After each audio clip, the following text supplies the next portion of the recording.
Welcome, everybody, to our December webinar. We're so excited to have you all here.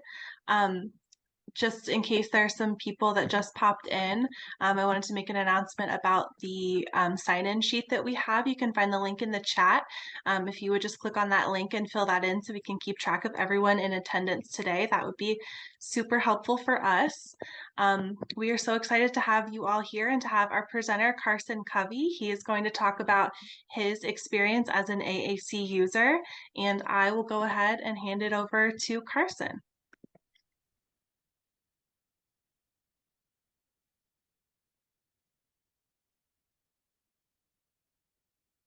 Carson Covey's AAC journey.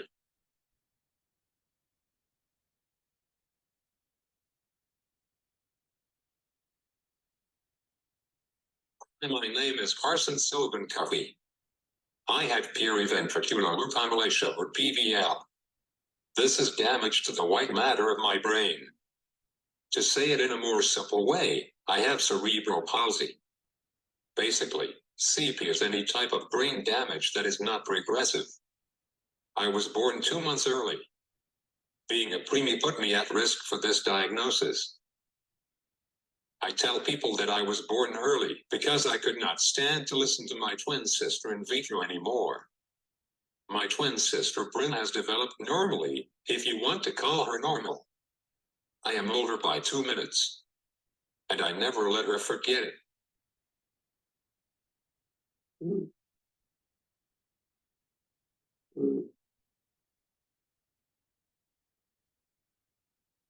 CP can affect people in many different ways, depending on where and how much brain damage there is.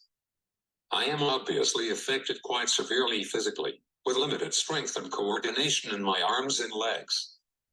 It has significantly limited my ability to speak as well. My parents realized quite quickly that I was a smart kid and needed a way to communicate my needs. Because of my limited coordination, I was not able to do typical sign language, so I developed my own Carsonism language, which people that were close to me quickly learned. Before an AAC device, my twin sister did most of the talking for me. I think that is why she still talks so much today. My mom always said if any parents are to have a child with a disability, the best thing is to be blessed with a twin to always try to keep up with. My mom endured many McDonald's play places, crawling through ball pits and sliding down slides with me.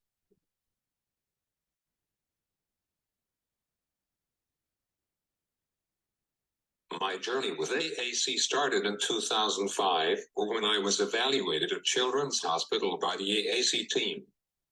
I received a Pathfinder made by Bryn Keromic, and my life has changed forever. My first real experience using this communication device was at Easter Seals, Colorado Talking with Technology Camp.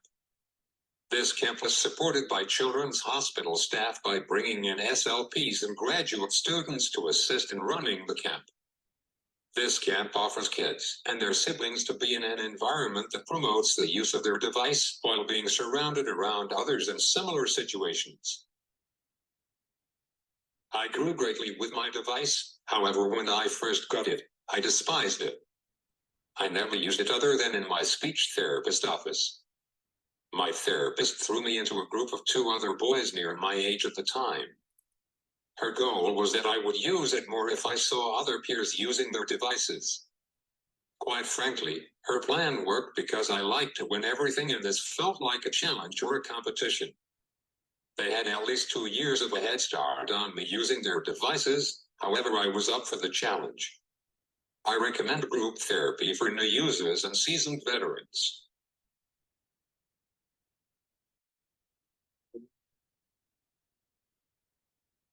I also had an SLP who specialized in AAC devices that would come to my house and teach me some things that I could do in my home environment. He taught me some fun things, like how to operate devices at home with the infrared technology. My mom was quite surprised when I ordered a movie on the TV the next day all by myself. I slowly learned the ins and outs of my device, and I now use this as my main way to talk to people. The hard part was that when I was not in my wheelchair with all the supports that I needed to sit upright, it was very difficult to communicate. People would try to hold the device in front of me when I was on the couch or in bed, but it was really hard to access it. This was really frustrating when I was in the hospital for so many surgeries, because I was weak and could hardly use the talker. My mom or dad had to be by my bedside every minute of the day to help interpret what I needed.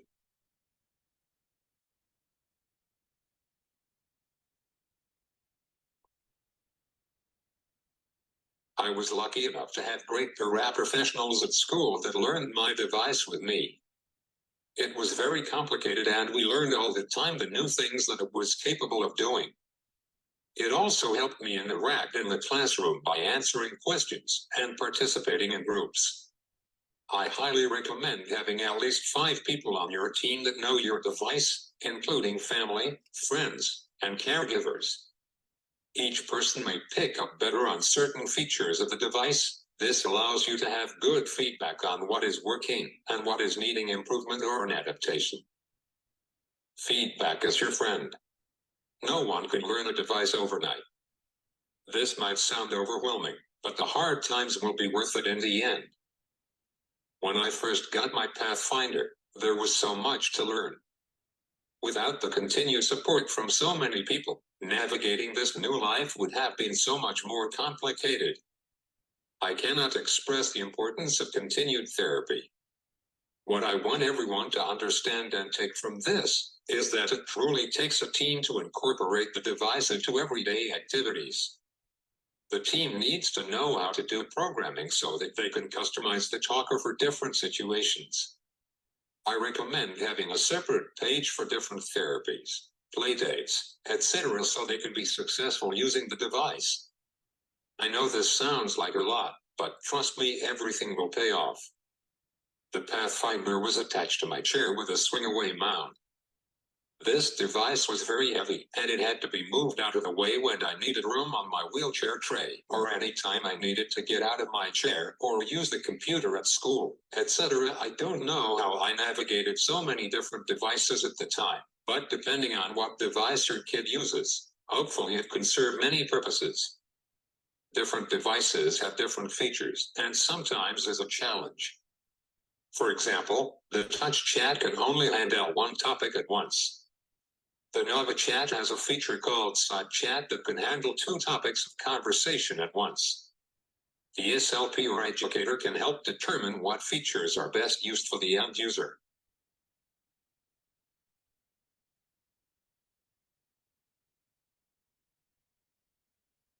When my mom got remarried, I suddenly had 2 brothers and another sister. It was fun to see how they quickly learned how to communicate with me. However, they needed to learn about my device as well. This is important with all family communication. Of course, this depends on user wants, needs, and abilities. Also, all families are different, so the goals of the family and AAC user are very individual. I can say is that practice makes improvement. If the device is used every day, this will build the best foundation possible.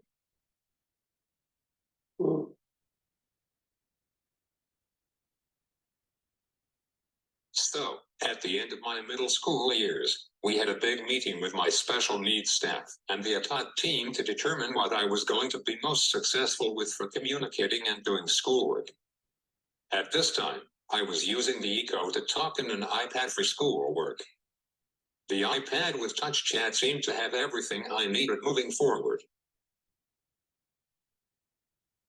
So when I got used to using my iPad for all my talking and schoolwork, I realized that my iPad did not stay charged long enough to last all day.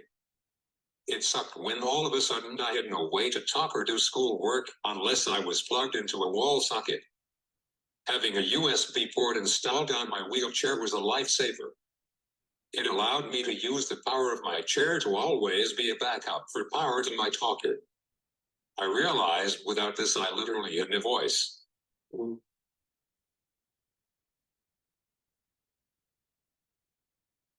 That was the beginning of me feeling more normal. I no longer had this big talker in front of me, and I had an iPad like everyone else. I quickly learned that I could text and have more normal conversations with people. I learned very quickly that it was now very important to learn how to write sentences and spell correctly. Thank God for spell check.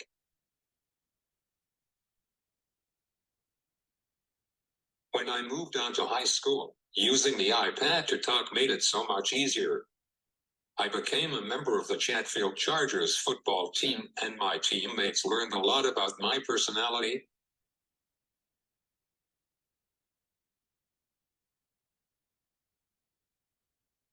I learned that I absolutely could not live without it. I was able to do all my school projects, homework, writing assignments, etc. with the iPad. I was able to express myself during happy times and not so happy times.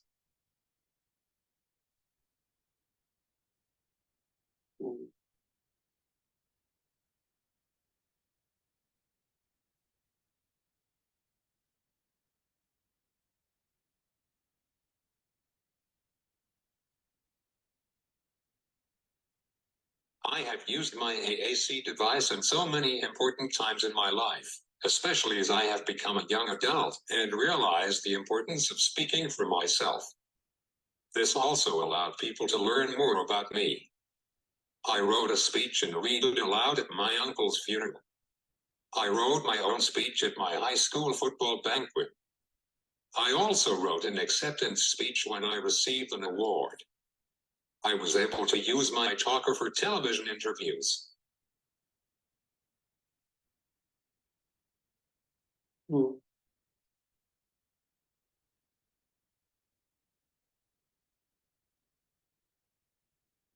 After high school, I became an ARC of Colorado at-large board member.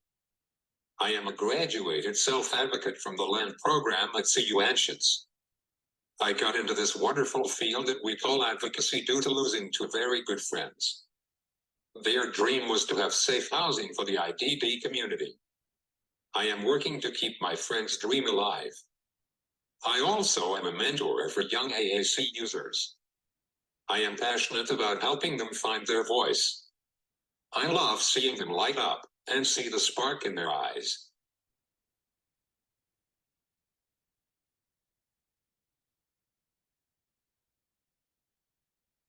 I have also done presentations for PRC Saltillo, Talking with Technology Camp, and a speech for safe housing at the Capitol.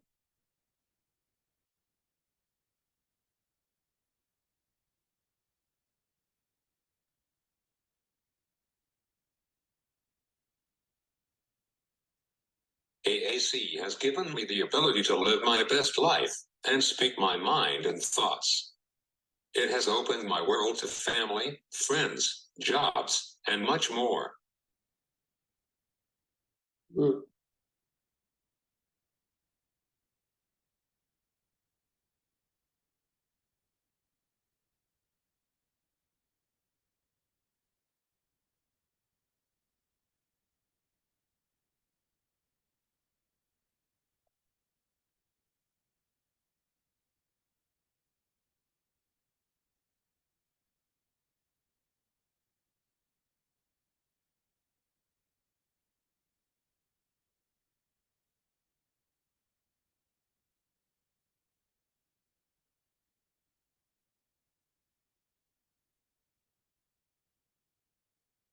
I have a few questions that I answered.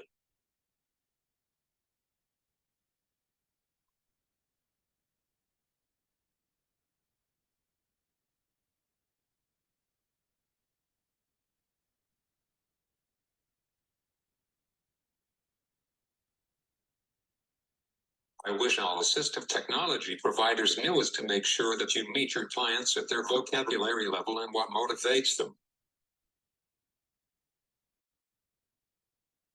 Yes, I mentor users all over the state of Colorado. I usually do my sessions on Zoom. However, if I know ahead of time, I can make it happen in person as well. I learned a lot from PRC Saltillo Language Lab, which is lesson plans from PRC Saltillo about their devices.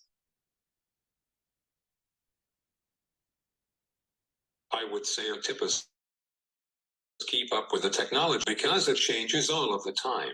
Also, to give the user access to the device at all times and in a variety of settings, such as all therapies, school, the park, restaurants, and play dates or socialization with peers. My best piece of advice is for new educators to be a sponge and learn from seasoned professionals.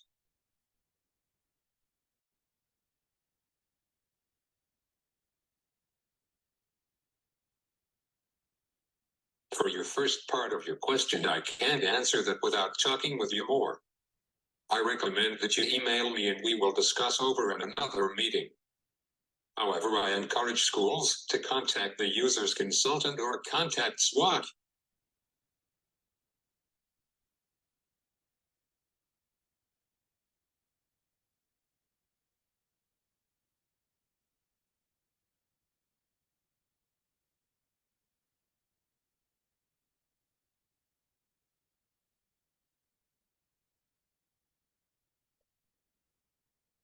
Any more questions?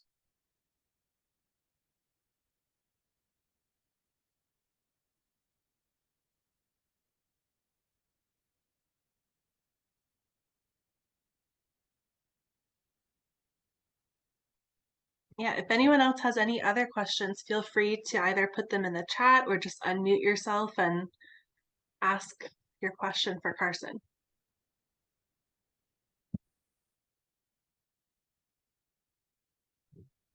Carson, thank you for your presentation today. I do have a question, and you also have one in the chat as well. So after mine, look in the chat. But what would you say was the one of the things that made you more encouraged to use your device throughout the years? Was it like having the vocabulary in there that you wanted? Was it other people using it with you? Was it just something else?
Like I told you, Brittany, years ago, group therapy is very powerful.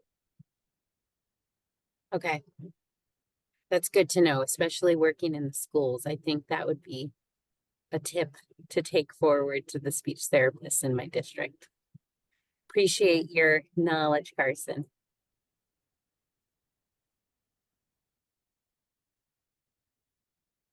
Right, we also have another question in the chat.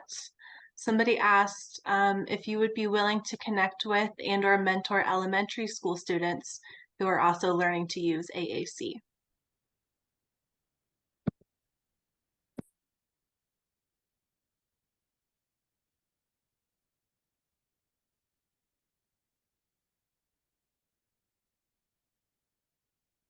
Most definitely.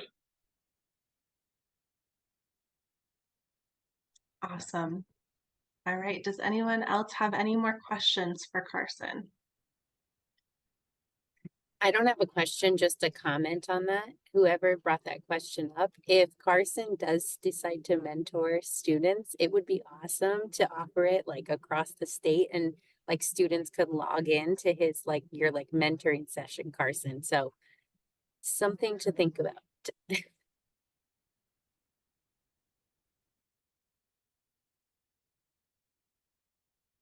I love that idea.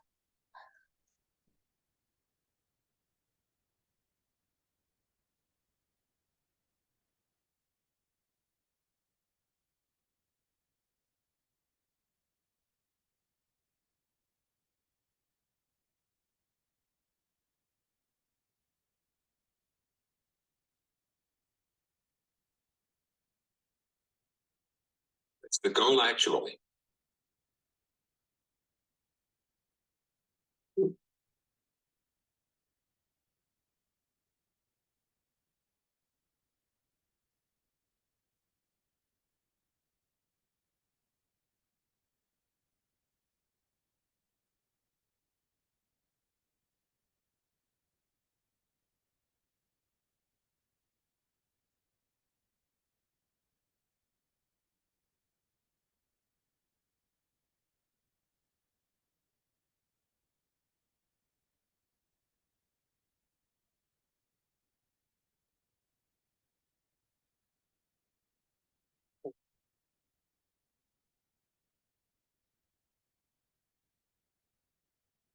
I don't know. How do I make that happen?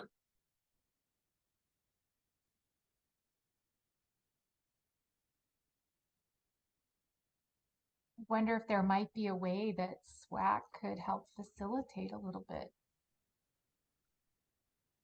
Perhaps putting something on the calendar. And I mean, I could see it becoming too big too fast, but maybe just a little pilot of sorts to give it a try and see how it goes. Yeah, Something I that like is, that. sorry, Maureen, go ahead. Well, I love that idea. I think logistically, if people could write in the chat, like and Carson, for you to be thinking about too, if there's a particular time of day, like does it need to be an after school kind of activity so people could participate or not? There's logistics around that. And then I like the idea of starting somewhat small just so that, yeah, we can work out some of the kinks.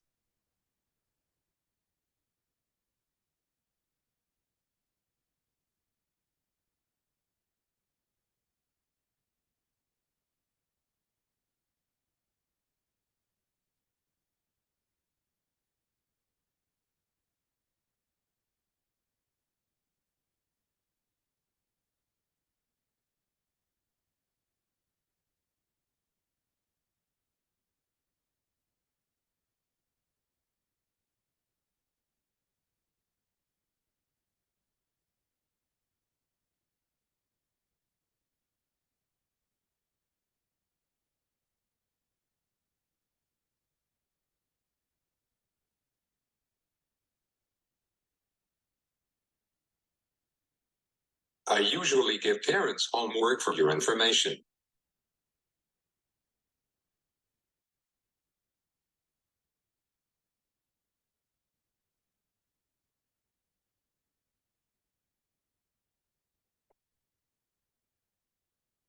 Every week.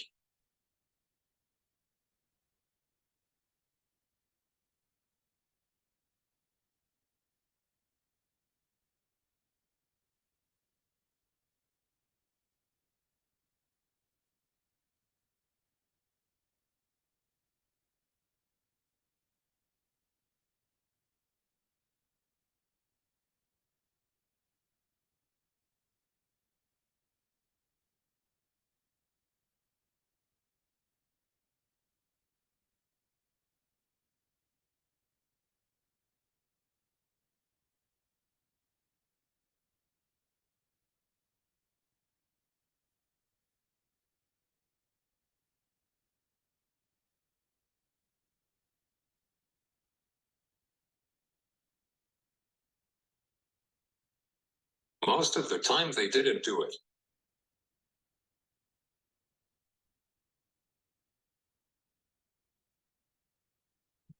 Who did you give homework to? You said parents.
What I found was the child's teen needs more education than the kid.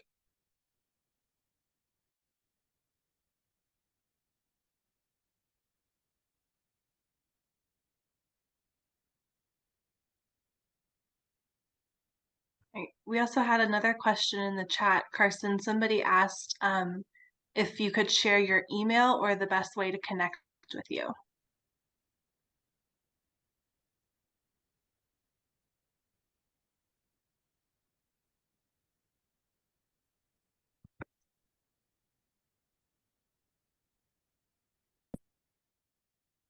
You can share that. All right, I'll put that in the chat for everyone.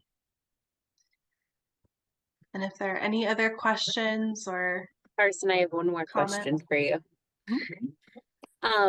So you talked about how there are certain apps that do certain things. Is there anything on your wish list right now that you would wish, because you're using TouchChat, you said that say TouchChat would do, or have on your AAC app to make things seamless or a little easier?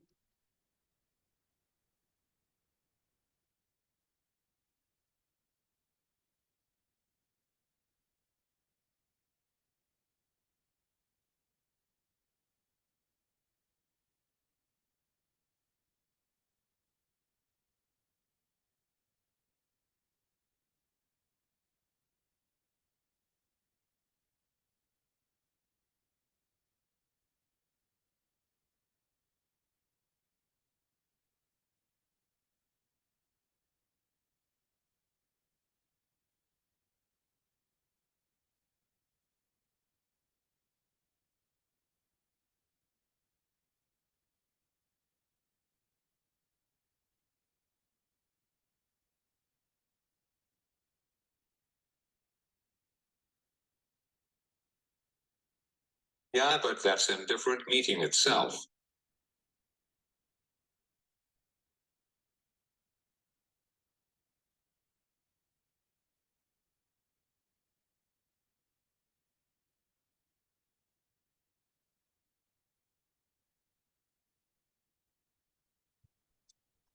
All right, any other questions?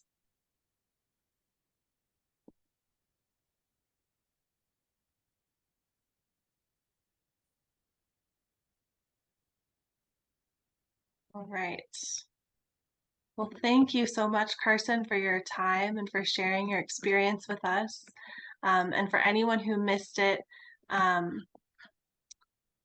there's a link in the chat for the attendance form to fill out. So if you missed that, yep, thanks, Brenda. That's in the chat too. So fill that out before you go so we know that you were here. And thank you everyone for coming today. See you next month at our next webinar.